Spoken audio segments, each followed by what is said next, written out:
Did you know that the Apostle Peter actually walked on water, not once, but twice? We all know the famous story, right? The disciples are in a boat, caught in a raging storm, and they see Jesus walking on the water towards them. Peter, filled with a burst of incredible faith, calls out, "Lord, if it's you, tell me to come to you on the water." Jesus says, "Come," and for a moment, Peter does the impossible. He steps out of the boat and walks on the waves. It's an amazing display of faith. But then, the story takes a turn we're all familiar with. Peter sees the wind and the waves. He gets scared. His focus shifts from Jesus to the storm, and he begins to sink. He cries out, "Lord, save me." And immediately, Jesus reaches out his hand and catches him. This is where most of us think the story ends. We picture Jesus instantly lifting Peter back into the safety of the boat. But that's not what the scripture says. If you read Matthew chapter 14, verse 32, it says, "And when they had climbed back into the boat, the wind died down." Think about that for a second. They, plural. That means Peter and Jesus didn't just magically teleport back into the boat. They had to get from where Peter started sinking all the way back to the boat.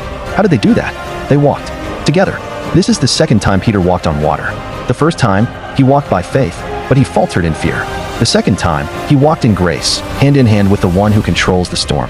The very same waves that had just threatened to drown him became the solid ground beneath his feet, simply because he was holding on to Jesus. So, what does this mean for you and me? Maybe you've stepped out in faith before, only to be overwhelmed by the storms of life. The fear, the anxiety, the doubt. Maybe you feel like you're sinking right now.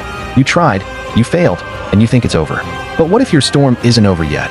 Not because you're being punished, but because Jesus is using it to walk you home. What if the failure you were so ashamed of is actually the very thing that made you reach out and grab his hand? Peter failed in fear, but he finished in faith. His journey wasn't over when he sank. It was just beginning a new chapter, one where he learned to walk not in his own strength, but in the strength of the one beside him.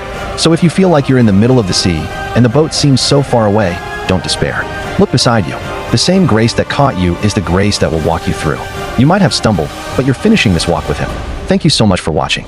If this message resonated with you, please give this video a like and subscribe to the channel for more content like this. It really helps us out. God bless, and we'll see you in the next one.